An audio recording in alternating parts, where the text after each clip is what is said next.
हरियाणा के नूह मेवात में हुई हिंसा को भड़काने में पाकिस्तानी कनेक्शन सामने आ रहा है। खबर है कि अलवर का पता बताकर सोशल मीडिया पर पोस्ट डालकर एक पाकिस्तानी युवक ने लोगों को भड़काने की कोशिश की, जिसकी साजिश का खुलासा अलवर पुलिस ने किया।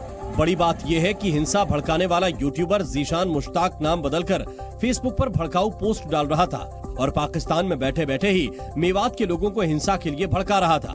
पाकिस्तानी यूट्यूबर ने एहसान मेवाती पाकिस्तानी के नाम से सोशल मीडिया अकाउंट बना रखा था और वीडियो पोस्ट करके लोगों को मोनू मानेसर पर हमला करने के लिए उकसा रहा था। खास बात यह है कि इस पाकिस्तानी यूट्यूबर ने फेसबुक पर अपनी लोकेशन राजस्थान के अलवर की बताई थी।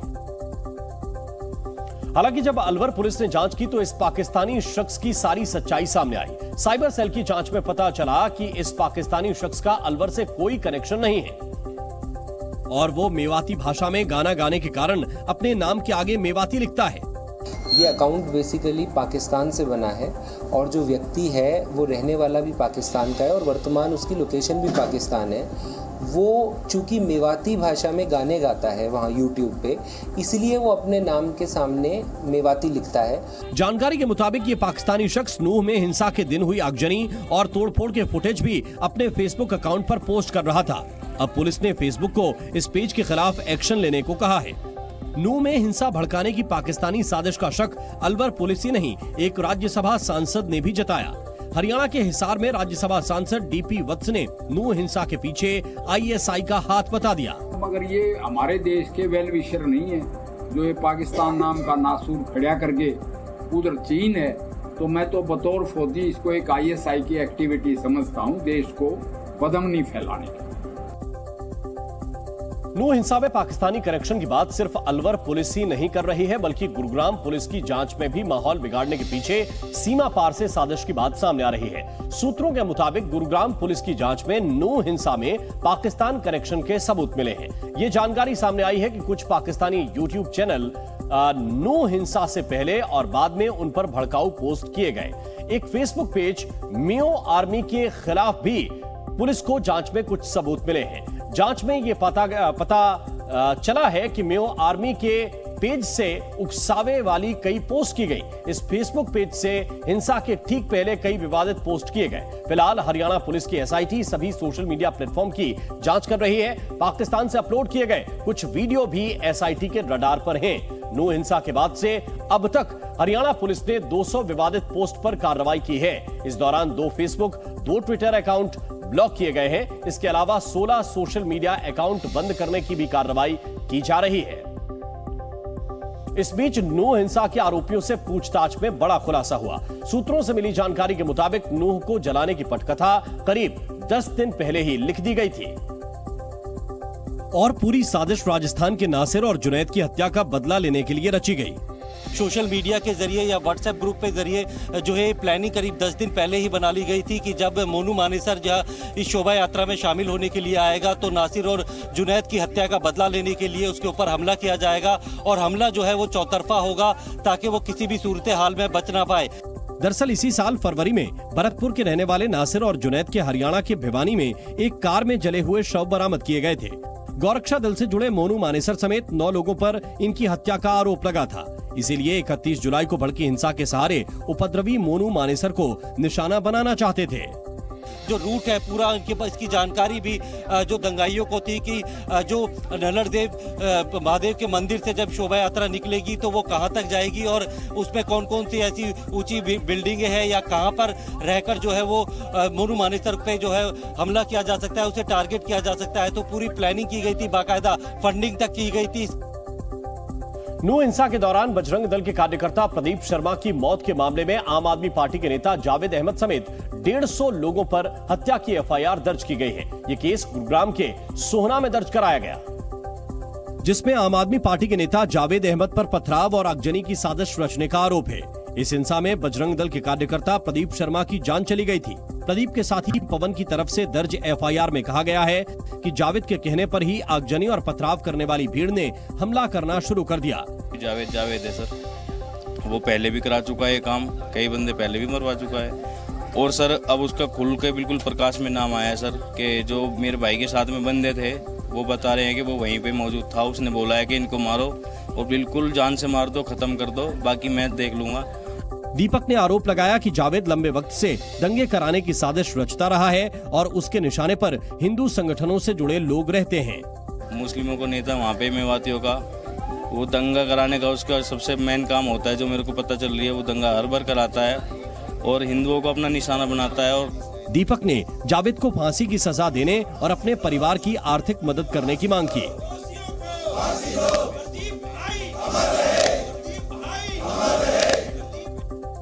हालांकि जावेद ने अपने ऊपर लगे आरोपों को सिरे से खारिज कर दिया। केस दर्ज होते ही आम आदमी पार्टी के नेता भी जावेद के बचाव में उतर आए और आरोप लगाया कि जावेद को झूठे मामले में फंसाया जा रहा है। आम आदमी पार्टी के नेताओं ने दावा किया कि हिंसा के वक्त जावेद नूह में नहीं था।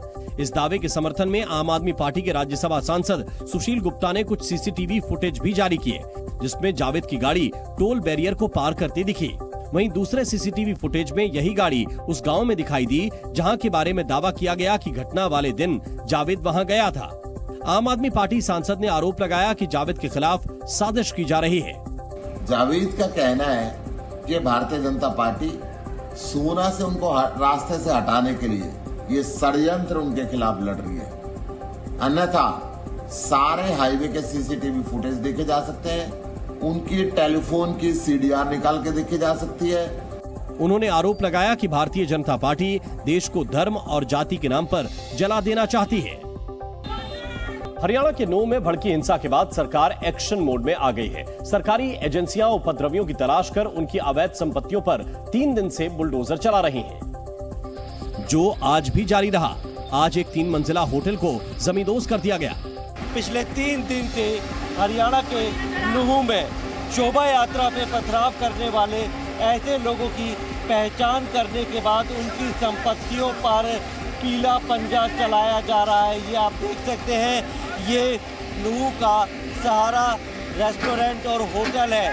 3 मंजिला इस होटल को गिराने की कार्रवाई की जा रही है। दरअसल 31 जुलाई को नूह हिंसा के कुछ वीडियो और फुटेज की पड़ताल में ये बात सामने आई कि मेडिकल चौक पर स्थित इसी रेस्टोरेंट की छत से शोभा यात्रा पर पत्थरबाजी शुरू हुई थी। होटल कम रेस्टोरेंट है ये और है कम्प्लीटली अनऑथराइज्ड, और इसी की तरफ से भी यात्रा पे जो है यहाँ से ही जो है उपद्रवियों ने पत्थरबाजी करी थी और उसी के अगेंस्ट में ये कार्रवाई की जा रही है। सहारा फैमिली रेस्टोरेंट को गिराने के लिए शनिवार को ही प्रशासन की टीम 2 बुलडोजर लेकर पहुंची थी। हालांकि इस 3 मंजिला इमारत के ऊपरी हिस्से को गिराने के लिए बड़ी मशीनों की जरूरत थी। इसीलिए आज प्रशासन की टीम पूरी तैयारी के साथ पहुंची और कुछ घंटों की कवायद के बाद होटल को पूरी तरह से जमींदोज कर दिया गया।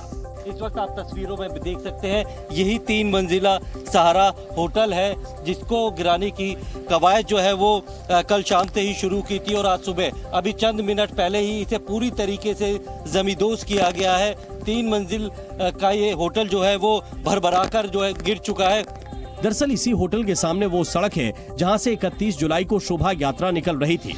आरोप है कि होटल की छत और अलग अलग फ्लोर से शोभा यात्रा पर पथराव किया गया, जिसके बाद नूह में हिंसा भड़क गई। मैं आपको तस्वीरों में ये दिखाऊंगा, ये सारा होटल यहाँ 3 मंजिला इमारत थी और यहीं से आप ये देख सकते हैं, ये जो रास्ता है जो तिरंगा चौक से होकर सीधा मेडिकल चौक और फिर नल्लड़ देवी महादेव के मंदिर की तरफ जाता है। शोभा यात्रा जब यहाँ तक निकल रही थी उसी वक्त जो है इसी होटल की छत के ऊपर से जो है पथराव किया गया था। मुंबई में पुलिस कंट्रोल रूम को धमकी भरा संदेश मिला है।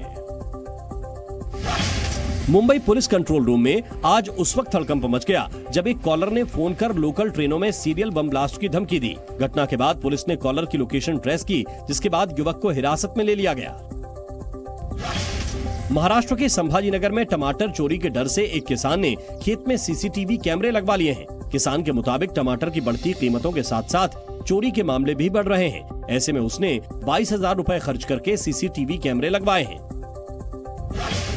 यूपी के ललितपुर में असामाजिक तत्वों ने एक मंदिर में तोड़फोड़ कर हनुमान प्रतिमा खंडित कर दी। लोगों की शिकायत के बाद पुलिस ने केस दर्ज कर आरोपियों की तलाश शुरू कर दी है। राम मंदिर ट्रस्ट के महासचिव चंपत राय ने अयोध्या में बन रही राम मंदिर का एक नया वीडियो शेयर किया है। फिलहाल मंदिर के प्रथम तल पर खंभे लगाने का काम किया जा रहा है। प्रधानमंत्री नरेंद्र मोदी ने देश को एक बड़ी सौगात देते हुए अमृत भारत रेलवे स्टेशन योजना को वर्चुअली लॉन्च कर दिया। इस योजना के तहत देश भर के 1309 रेल स्टेशनों को रीडेवलप किया जाएगा, जिसमें पहले चरण में 508 स्टेशनों को शामिल किया गया है। ये 508 स्टेशन देश के 27 राज्य और केंद्र शासित प्रदेशों में हैं। केंद्र सरकार की कोशिश है कि बड़े से लेकर छोटे रेलवे स्टेशनों का भी पूरी तरह से कायाकल्प हो, वहां यात्रियों के लिए हर तरह की सुविधा हो। लिहाजा पहले चरण में उत्तर प्रदेश और राजस्थान में 55-55, बिहार में 49, महाराष्ट्र में 44, मध्य प्रदेश में 34, पश्चिम बंगाल में 37, असम में 32, ओडिशा में 25, पंजाब में 22 और गुजरात तेलंगाना में 21 स्टेशनों को विकसित किया जाएगा। इसके अलावा झारखंड में 20, आंध्र प्रदेश तमिलनाडु में 18 स्टेशन, हरियाणा में 15 और कर्नाटक में 13 स्टेशनों को रीडेवलप किया जाएगा। इसमें कुल 24,470 करोड़ रुपए खर्च होंगे। बताया जा रहा है कि इन सभी रेलवे स्टेशनों का पुनर्विकास देश की संस्कृति को दर्शाते हुए किया जाएगा, जिसमें आधुनिक मशीनों का भी इस्तेमाल किया जाएगा। साथ ही इन रेलवे स्टेशनों को अगले 30 सालों की जरूरतों को ध्यान में रखकर रीडेवलप किया जाएगा, जिससे आने वाले वक्त में यात्रियों को किसी तरह की परेशानी ना हो और उन्हें रेलवे स्टेशनों में मॉल, मल्टी लेवल पार्किंग समेत हर जरूरी सुविधा मिल सके। कार्यक्रम में पीएम मोदी ने विपक्ष पर भी प्रहार किया। विपक्ष का एक धड़ा आज भी पुराने ढरे पर चल रहा है। वो आज भी खुद तो कुछ करेंगे नहीं और किसी को करने भी न देंगे, न काम करेंगे न करने देंगे। पीएम ने कहा कि विपक्ष को विकास से मतलब नहीं है। दुनिया की सबसे ऊंची स्टैच्यू ऑफ यूनिटी को बनाया गया, लेकिन विपक्ष के किसी भी बड़े नेता ने सरदार पटेल की प्रतिमा को नमन नहीं किया। चुनाव के समय तो सरदार साहब को याद कर लेते हैं, लेकिन आज तक इनका एक भी बड़ा नेता स्टैच्यू ऑफ यूनिटी में जाकर के सरदार साहब की इस भव्य प्रतिमा के न दर्शन किए न उन्हें नमन किया है। पीएम ने कहा कि संसद की नई इमारत, कर्तव्य पथ और नेशनल वॉर मेमोरियल बनाया तो विपक्ष ने उसका भी विरोध किया, लेकिन देश में विकास का काम एक मिशन की तरह जारी रहेगा। अमृत भारत रेलवे स्टेशन योजना के तहत मध्य प्रदेश में रानी कमलापति, गुजरात में गांधीनगर और कर्नाटक में Sir M Visvesvaraya railway station को पहले ही अपग्रेड किया जा चुका है। इस योजना के तहत स्टेशनों पर जो सुविधाएं दी जाएंगी उसमें स्टेशन के दोनों तरफ से प्लेटफॉर्म पर यात्रियों की एंट्री और एग्जिट की सुविधा होगी। इसके साथ ही स्टेशन की इमारत में सुधार किया जाएगा। स्टेशन पर ऑटोमेटिक सीढ़ियां बनाई जाएंगी, जिससे चढ़ने में यात्रियों को आसानी होगी। स्टेशन में बेहतर लाइट की व्यवस्था की जाएगी। साथ ही पार्किंग की सुविधा में भी सुधार किया जाएगा। यात्रियों को ट्रेन का इंतजार करने में परेशानी ना हो, इसके लिए स्टेशनों में रूफ प्लाजा की व्यवस्था भी की जाएगी। यात्रियों की सुविधा के लिए रेलवे स्टेशनों को मेट्रो और बस स्टैंड से भी जोड़ा जाएगा। इन स्टेशनों की बिल्डिंग का डिजाइन स्थानीय संस्कृति, विरासत और आर्किटेक्चर के हिसाब से ही होगा। योजना में उन छोटे स्टेशनों को भी शामिल किया गया है जहां यात्रियों की संख्या ज्यादा है लेकिन डेवलपमेंट कम हुआ है। वीडियो कॉन्फ्रेंसिंग के जरिए हुए अमृत भारत रेलवे स्टेशन योजना कार्यक्रम के दौरान यूपी के अमरोहा में बवाल हो गया। बीएसपी सांसद कुंवर दानिश अली ने वहां मंच से लगे भारत माता की जय के नारे पर हंगामा खड़ा कर दिया, जिसका वहां मौजूद लोगों ने भी विरोध कर दिया। कार्यक्रम में बीजेपी नेता भी शामिल थे, जो देश को मिली इस सौगात पर खुशी का इजहार करते हुए नारे लगा रहे थे। इसी दौरान बवाल हो गया।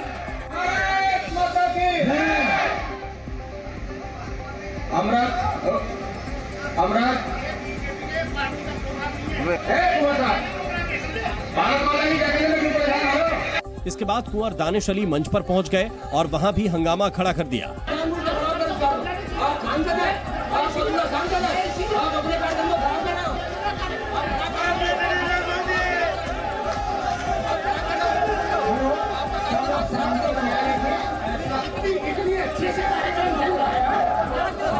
इस दौरान वहां मौजूद लोगों ने कुंवर दानिश अली को समझाकर शांत कराने की कोशिश की, लेकिन वो नहीं माने और काफी देर तक बहस करते रहे, जिससे वहां मौजूद दूसरे लोग भी भड़क गए और उन्होंने एक बार फिर से नारेबाजी शुरू कर दी,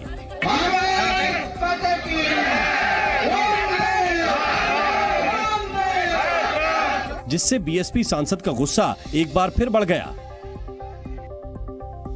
और उनके समर्थकों ने भी मंच पर हंगामा खड़ा कर दिया। भारत माता की जय का नारा लगाने पर बीएसपी सांसद कुंवर दानिश अली और उनके समर्थक हाथापाई पर उतर आए, जिसे वहां मौजूद पुलिस अधिकारियों ने किसी तरह संभाला और कार्यक्रम को आगे बढ़ाने की सलाह दी। इस दौरान गुस्साए कुंवर दानिश अली ने आरोप लगाया कि बीजेपी ने इसे पार्टी का कार्यक्रम बना दिया। ये सरकार का प्रोग्राम है, ये कोई पार्टी का प्रोग्राम नहीं है। ये पार्टी का कार्यक्रम बनाते हैं हर जगह, ये सरकारी कार्यक्रम है। वहीं बीजेपी नेताओं ने दानिश अली से सवाल पूछा कि वो भारत से सांसद हैं या पाकिस्तान से। ऐसे लोग जो भारत माता की जय बोलने में दिक्कत है जिनको, तो वो भारत के नहीं, वो पाकिस्तान की विचारधारा रखने वाले लोग हैं। उनको विचार करना चाहिए, क्या भारत में रहना है कि पाकिस्तान में रहना है। बीजेपी नेताओं ने आरोप लगाया कि बीएसपी सांसद ने जानबूझकर कार्यक्रम को खराब करने की कोशिश की। एनसीपी के शरद पवार गुट में एक बार फिर टूट की आशंका तेज हो गई। सूत्रों के मुताबिक पुणे दौरे पर पहुंचे केंद्रीय गृह मंत्री अमित शाह से शरद पवार गुट के नेता जयंत पाटिल ने मुलाकात की, जिसके बाद अटकलें तेज हो गईं कि वो कुछ और नेताओं के साथ पार्टी छोड़ सकते हैं। सूत्रों के मुताबिक कल रात को एक होटल में अमित शाह और जयंत पाटिल की मुलाकात हुई। इस मुलाकात में सीएम एकनाथ शिंदे और डिप्टी सीएम देवेंद्र फडणवीस भी मौजूद थे। कहा जा रहा है कि इस बैठक में जयंत पाटिल को कैबिनेट मंत्री बनाने पर चर्चा हुई। खबर यह है कि महाराष्ट्र एनसीपी के अध्यक्ष जयंत पाटिल के साथ राजेश टोपे और प्राजक्ता तानपुरे भी नई राह पकड़ सकते हैं। हालांकि आज मुंबई में मौजूद जयंत पाटिल ने सारी अटकलों को खारिज कर दिया। मैं मुंबई में कल रात को यहीं मैं तो किसी को मिला नहीं। इस बीच पुणे में अमित शाह ने शरद पवार का साथ छोड़कर महाराष्ट्र के डिप्टी सीएम बने अजित पवार को लेकर बड़ी बात कही। उन्होंने कहा कि अजित पवार अब सही जगह आ गए हैं। अजित दादा उप मुख्यमंत्री बनने के बाद पहली बार आए हैं और मैं इनके साथ पहली बार मंच पर कार्यक्रम कर रहा हूं, तो मैं दादा को एक बात कहना चाहता हूं। दादा, बहुत समय के बाद आप सही जगह पर बैठे हो। यही जगह सही थी, मगर बहुत देर कर दी आपने। बीएसएफ ने भारत बांग्लादेश बॉर्डर पर गोल्ड स्मगलिंग की कोशिश नाकाम की। पश्चिम बंगाल के मुर्शिदाबाद में बीएसएफ ने भारत बांग्लादेश पर सोना तस्करी की कोशिश नाकाम की। बीएसएफ के जवानों ने एक शख्स को 15 सोने के बिस्किट्स के साथ पकड़ा। बरामद किए गए सोने की कीमत 1 करोड़ से ज्यादा बताई जा रही है। भोपाल के कोलार इलाके में एक यूनिवर्सिटी के कैंपस में बाघ को देखा गया। जानकारी के मुताबिक बाघ बाउंड्री वॉल को पार कर सीधे वाइस चांसलर केबिन के पास पहुंच गया। सीसीटीवी फुटेज सामने आने के बाद वन विभाग को सूचना दे दी गई है। झारखंड के गिरिडीह में यात्रियों से भरी एक बस नदी में गिर गई। इस घटना में 3 लोगों की मौत हो गई, वहीं कई लोग घायल हो गए। घायलों को अस्पताल पहुंचाने के बाद अब पुलिस आगे की जांच कर रही है। रूस और यूक्रेन के बीच जंग रोकने के लिए करीब 42 देश सऊदी अरब के शहर जेद्दा में 2 दिन इकट्ठा हुए। इस बैठक में भारत के राष्ट्रीय सुरक्षा सलाहकार अजित डोवल भी शामिल हुए और उन्होंने कहा कि भारत शुरू से ही वक्त वक्त पर रूस और यूक्रेन के साथ संघर्ष खत्म करने के लिए उच्च स्तर पर बातचीत करता रहा है। डोवल ने सीधे तौर पर रूस के खिलाफ कुछ नहीं कहा, लेकिन इतना जरूर कहा कि भारत सभी देशों की संप्रभुता और अखंडता की इज्जत करता है।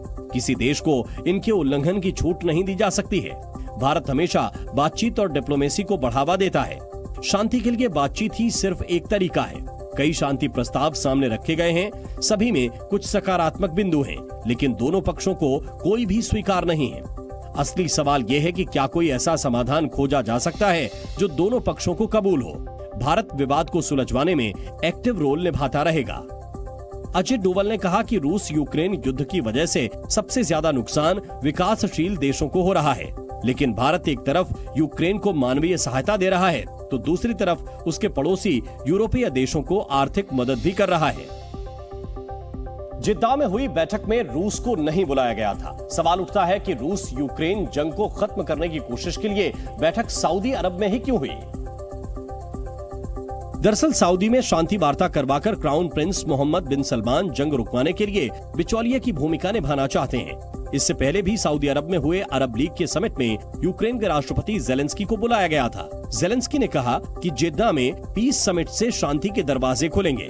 Дуже важливо, щоб там на полях зустрічі у Джиді відбуваються і двосторонні перемовини з партнерами. Дякую нашій делегації за цю роботу. Консолідація світу. सऊदी अरब का जंग को लेकर स्टैंड न्यूट्रल रहा है। जंग रुकवाने के लिए हुई बैठक में अमेरिका और चीन भी शामिल हुए। सऊदी अरब के जेद्दा में रूस यूक्रेन युद्ध को खत्म करने के लिए शांति फॉर्मूला खोजा जा रहा था, तो दूसरी तरफ दोनों देश एक दूसरे पर हमले कर रहे थे।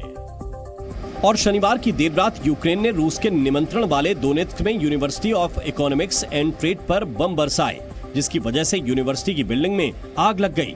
हमले के वक्त यूनिवर्सिटी में कोई मौजूद नहीं था। 12 единиц техники автоцистерн, 3 автолестницы, 100 человек личного состава. Личного состава достаточно. Конечно, горит сейчас по всей площади। वहीं यूक्रेन के नेशनल गार्ड ने एक वीडियो जारी करते हुए दावा किया कि उसने खेरसॉन शहर में रूसी सर्विलांस सिस्टम पर बम गिराकर नष्ट कर दिया। ये सर्विलांस सिस्टम कोनका नदी पर बने ब्रिज पर मौजूद था। वहीं क्रीमिया के नजदीक काला सागर में यूक्रेन ने रूस के तेल टैंकर पर ड्रोन अटैक किया। यूक्रेन का कहना है कि तेल टैंकर के जरिए रूसी सेना को ईंधन सप्लाई किया जाता था।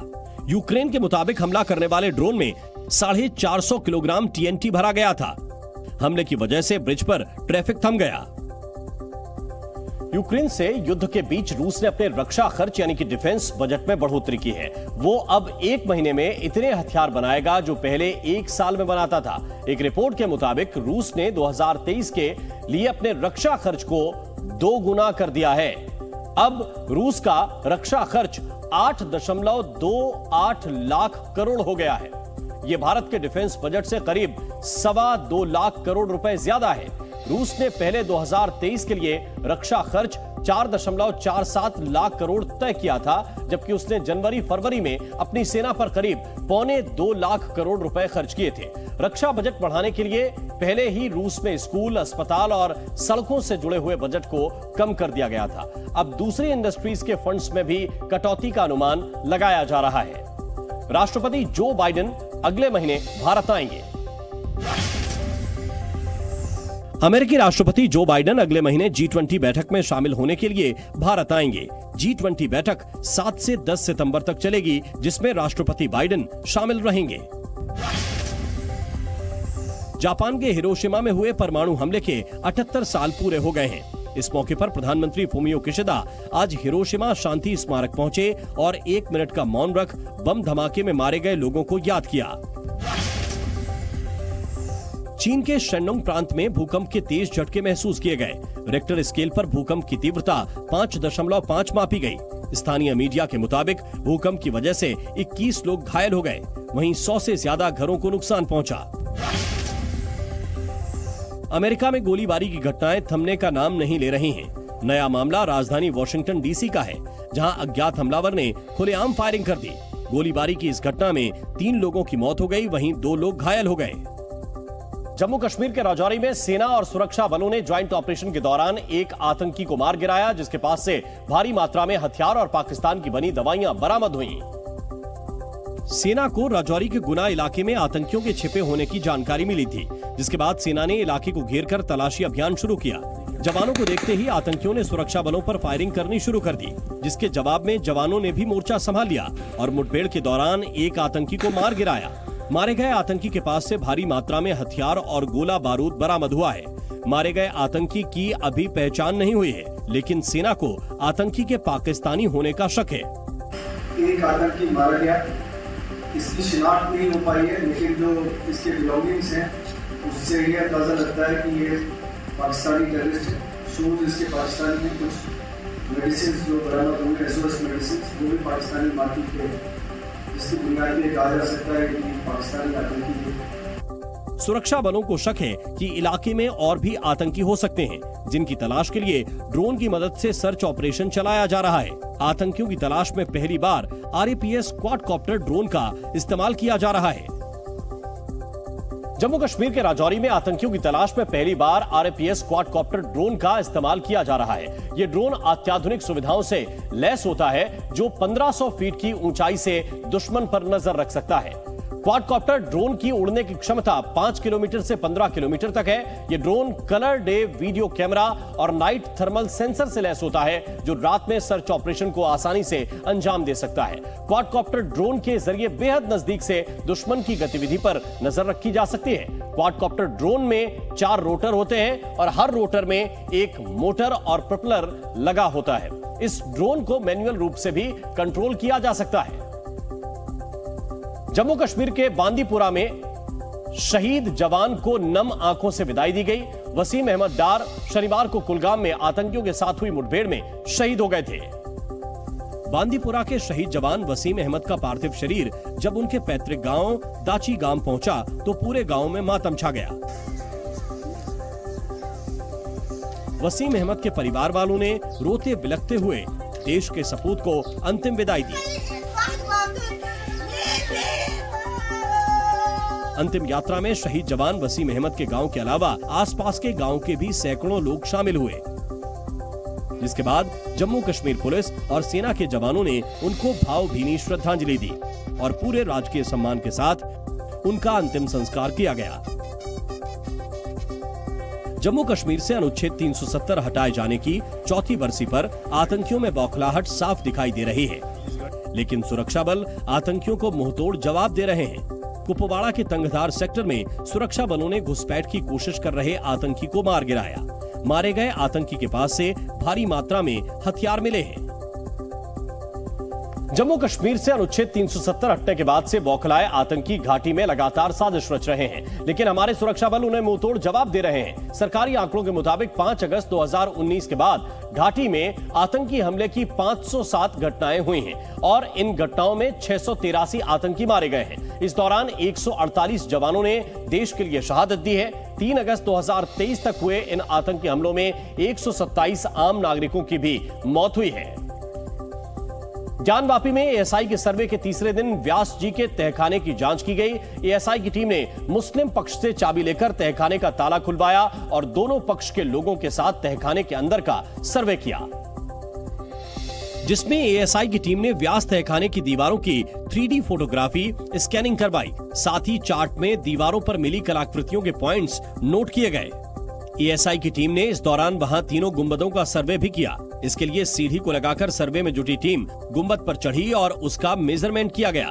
गुंबद के पास पूरी टीम मौजूद है और जो टीम है वो एक एक जो आंकड़े हैं वो गुंबद के किनारे क्या है, गुंबद के ऊपर क्या है, गुंबद के जो डिजाइन बने हैं उनमें किस तरह की आकृतियां बनी हुई हैं, इन सब चीजों का आंकड़ा लेकर उसे नोट कर रही है। इस दौरान वहां भारी तादाद में पुलिस बल तैनात कर सुरक्षा के भी पुख्ता इंतजाम किए गए। सब कुछ पूर्ण सुरक्षा व्यवस्था के साथ सब कुछ बहुत अच्छे तरीके से संपन्न हो रहा है और बहुत अच्छे तरीके से दर्शन पूजन भी बाबा विश्वनाथ में चल रहा है।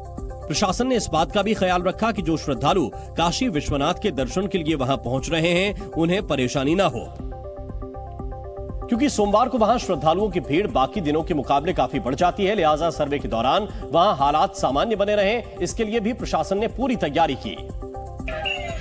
और काशी विश्वनाथ मंदिर समेत ज्ञानवापी के हर रास्ते पर सुरक्षा बल के जवानों की तैनाती को बढ़ा दिया गया। बताया गया कि इस दौरान ज्ञानवापी में सर्वे के लिए एएसआई की टीम ने वैज्ञानिक तकनीक का इस्तेमाल किया। सारी चीजें चल रही हैं, साइड बाय साइड मेजरमेंट हो रही है, मैपिंग हो रही है, इमेजिंग हो रही है, स्टडी चल रही है। एएसआई ये सारा काम कर रही है और इसमें टाइम लगेगा। वहीं मुस्लिम पक्ष के वकील मुमताज अहमद ने दावा किया कि सर्वे को लेकर उन चीजों की अफवाहें फैलाई जा रही हैं जो अभी तक मिली भी नहीं। अफवाह ये कि जहाँ पे अभी तक कार्रवाई नहीं हुई है वहाँ के बारे में कहा जाता है कि इतनी बड़ी मूर्ति मिल गई, इतना बड़ा त्रिशूल मिल गया, तो जहाँ अभी कुछ हुआ नहीं उसके बारे में अगर ऐसी बात होगी तो अफवाह ही कहा जाएगा। मुमताज अहमद ने प्रशासन से अफवाहों को फैलने से रोकने की अपील भी की। व्यास जी के तहखाने में क्या है, इस बात की जांच एएसआई की टीम कर रही है, लेकिन इस बीच व्यास जी के परिवार ने तहखाने को लेकर कई बड़े दावे किए, जिसके मुताबिक तहखाने में मंदिर का अवशेष है। व्यास जी के परिवार के सदस्य जितेंद्र नाथ व्यास ने दावा किया कि तहखाने में पूजा से जुड़े सामान रखे जाते थे। बांस बल्लियां हैं, उसमें सारे जो है जैसे पूजा के सब सामग्री होती है, कलश वलश जो ये सब वहाँ पर रखे जाते थे शुरू से, आज भी रखे जाते हैं और रामायण के बांस बल्ली भी वहाँ रखाती है शुरू से ही। जितेंद्र नाथ व्यास के मुताबिक वहाँ लगा मिट्टी का ढेर मंदिर का अवशेष है। मंदिर का सब अवशेष है, उसमें वो तो सब गिरा था, वो सब मलबा है। नीचे श्रृंगार गौरी के पीछे जो है वो सब मलबा ही है, सब मलबे का मंदिर का ढेर है वो सब। जितेंद्र नाथ व्यास ने यह भी दावा किया कि वहां मंदिर था और जांच में मंदिर ही निकलेगा। मंदिर तो था ही वो, तो मंदिर ही के अवशेष निकलेंगे, दूसरे से अवशेष निकलेंगे नहीं, तो मंदिर तो है ही है और बिल्कुल निकलना चाहिए। अगर जितेंद्र नाथ व्यास ने बताया कि वहां कई ऐसे प्रमाण मौजूद हैं जिससे ये बात साफ होती है कि वहां मंदिर था। मणिपुर के हालातों को देखते हुए अर्धसैनिक बलों की तैनाती बढ़ा दी गई है। मणिपुर में कुकी और मैतेई समुदाय के बीच हिंसा रोकने के लिए केंद्र सरकार ने सेंट्रल फोर्स की 10 और कंपनियां तैनात करने का फैसला किया है। सीआरपीएफ, बीएसएफ, आईटीबीपी और एसएसबी की अतिरिक्त कंपनियां तैनात करने का आदेश जारी कर दिया गया है। अमृत भारत स्टेशन स्कीम के तहत आज दिल्ली कैंट रेलवे स्टेशन पर पुनर्विकास कार्य का उद्घाटन किया गया। पीएम मोदी के औपचारिक ऐलान के बाद कार्यक्रम का उद्घाटन केंद्रीय मंत्री मीनाक्षी लेखी, रामदास आठवले और दिल्ली के एलजी वीके सक्सेना ने किया। मध्य प्रदेश के दमोह से हैरान कर देने वाली तस्वीर सामने आई है। यहाँ बाढ़ के पानी में एक मंदिर धराशायी हो गया, लेकिन हनुमान जी की प्रतिमा पैर जमाए खड़ी रही। सोशल मीडिया पर यह वीडियो अब तेजी से वायरल हो रहा है। जम्मू कश्मीर के रामबन जिले में भारी भूस्खलन की वजह से पहाड़ों का मलबा सड़क पर आ गया, जिसकी वजह से जम्मू श्रीनगर नेशनल हाईवे बंद करना पड़ा। रामबन के किला मोड़ पर भारी भूस्खलन के बाद लोगों की मुश्किलें और बढ़ गईं। T2 सुरंग के पास हुए लैंडस्लाइड में पहाड़ से मलबा ऐसे गिरा कि देखने वालों की सांसें अटक गईं।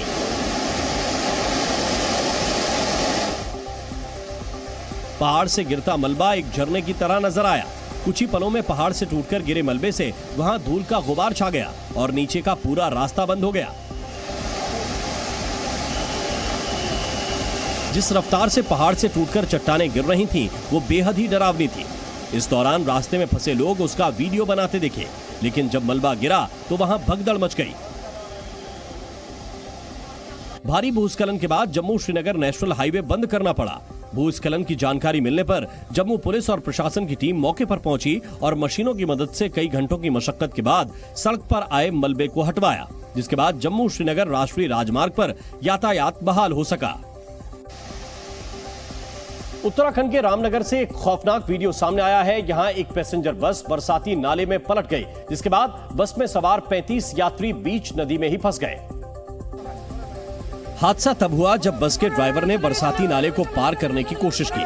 ड्राइवर ने बस को फुल स्पीड में दौड़ाया, लेकिन पानी का बहाव इतना तेज था कि बस वहीं पर पलट गई।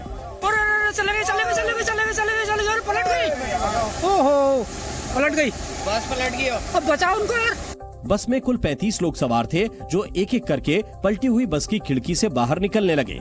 गनीमत ये रही कि मौके पर जेसीबी मशीन मौजूद थी, जिसकी मदद से इन तमाम यात्रियों को फौरन बस से सुरक्षित बाहर निकाल लिया गया। दरअसल इस बस से पहले एक और बस ने उफनते नाले को पार करने की कोशिश की और जैसे तैसे दूसरी तरफ जाने में कामयाब रही। उसी को देख इस बस के ड्राइवर ने भी बस को दौड़ा दिया और 35 यात्रियों की जान मुश्किल में डाल दी। बस पलट गई। अमेरिका में एक 35 साल की महिला एश्ले ने अनोखे स्वास्थ्य वजहों से अपनी जान गंवा दी, जिसे वाटर टॉक्सिसिटी कहा जाता है। न्यूयॉर्क पोस्ट की एक रिपोर्ट के अनुसार एश्ले नाम की अमेरिकी महिला ने बेहद कम समय में 4 बोतल पानी पी लिया, जो उसके लिए जानलेवा साबित हुआ। एश्ले ने 20 मिनट में 4 बोतल पानी पी लिया। एक औसत पानी की बोतल करीब आधा लीटर की होती है और इसका मतलब यह है कि एश्ले ने 20 मिनट में लगभग 2 लीटर पानी पी लिया।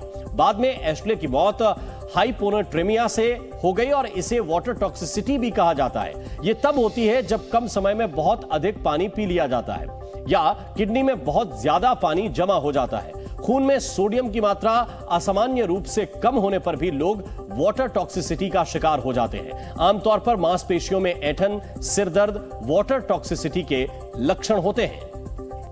नॉर्थ कोरिया की तानाशाह किम जोंग की हथियार बनाने वाली फैक्ट्रियों की तस्वीरें सामने आई हैं। गुरुवार से शनिवार तक 3 दिन किम जोंग ने इन फैक्ट्रियों का दौरा किया और इन फैक्ट्री में क्रूज मिसाइल बनाने वाली फैक्ट्री भी थी। किम जोंग ने खुद हाथ में बंदूक पकड़कर फायर भी किया। किम ने super large calibre multiple rocket launcher और ट्रांसपोर्टर इरेक्टर लॉन्चर के जरिए गोले बनाने वाली फैक्ट्रियों का भी जायजा लिया। इससे पहले विक्ट्री डे के मौके पर नॉर्थ कोरिया में मिलिट्री परेड का आयोजन किया गया था। इस परेड में परमाणु क्षमता वाली मिसाइलों के साथ नए ड्रोन्स और कई बैलिस्टिक मिसाइलें दिखाई गई थीं। इसमें अमेरिका तक वार करने में सक्षम हवासोंग 17 और 18 को भी शामिल किया गया था। हथियारों की फैक्ट्री के दौरे के वक्त किम जोंग ने देश की सुरक्षा के लिए हथियारों का उत्पादन बढ़ाने पर जोर दिया। कहा कि हमें ज्यादा से ज्यादा हथियार बनाकर क्रांति लानी है। 78 साल पहले आज ही की सुबह अमेरिका ने जापान के शहर हिरोशिमा पर दुनिया का पहला परमाणु बम गिराया था। हमले में 2 लाख से ज्यादा लोग मारे गए थे। इसलिए आज हिरोशिमा में जब परमाणु हमले की बरसी मनाई गई तो जापान के प्रधानमंत्री फुमियो किशिदा ने यूक्रेन पर परमाणु हमले की धमकी देने वाले रूस का जिक्र करते हुए गहरी चिंता जाहिर की। 現在核軍縮をめぐる国際社会の分断の深まりやロシアによる核の威嚇等によりその道のりは一層厳しいものになっています。हिरोशिमा पीस मेमोरियल पर जैसे ही घड़ी में सुबह 8:15 हुए पीस बेल बजाई गई।